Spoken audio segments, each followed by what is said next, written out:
Tun, do you think Proton still has a place in corporate Proton world? still has a place, but because of the need to become very popular with consumers, the government opens the door to foreign imports. And these imports come from countries which close their doors to our exports. So now Proton has to compete against countries which are producing 10 million cars a year. How do you compete with them? And the government is actually acting against Proton, not giving any hope, any support at all. And yes, I admit Proton is struggling now because of lack of government support. Everything is open up. The government says, we want a cheap car. And, a local car is not, a foreign car assembled in Malaysia may be cheap. Maybe they're struggling because they're not as good as the Koreans or the Japanese. Well, if you want to admit we are not good, then we can admit that. But I think we can. The Koreans protected their market. So does Japan. So does China. So what's wrong with our protecting our market? Yes, because they protected the industry at the beginning. You couldn't find a Mercedes car in Japan before, or in Korea, or in China. In China, to go in there, we have tried to go in there, and you know how difficult it is. But how long should this protection last? For as long as they keep their market close to us. But there's no more protection now.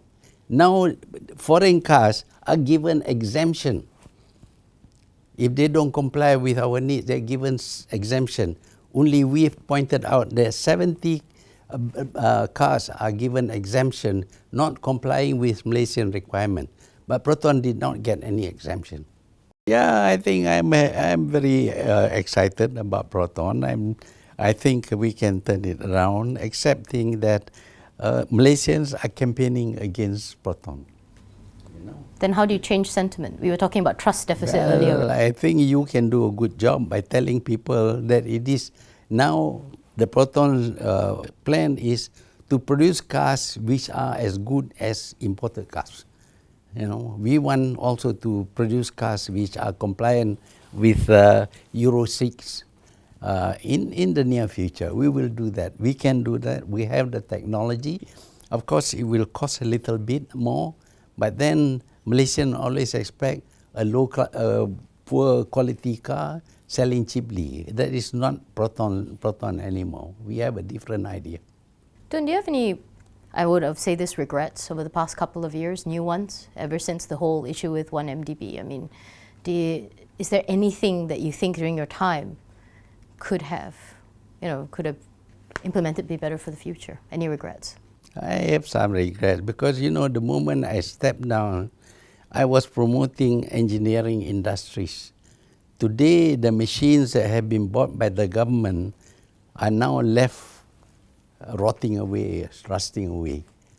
The machines that were bought for certain government agencies, which I shall not name, which were meant to improve Malaysian engineering capabilities, they are left to rot, they are left to rust because I stepped down.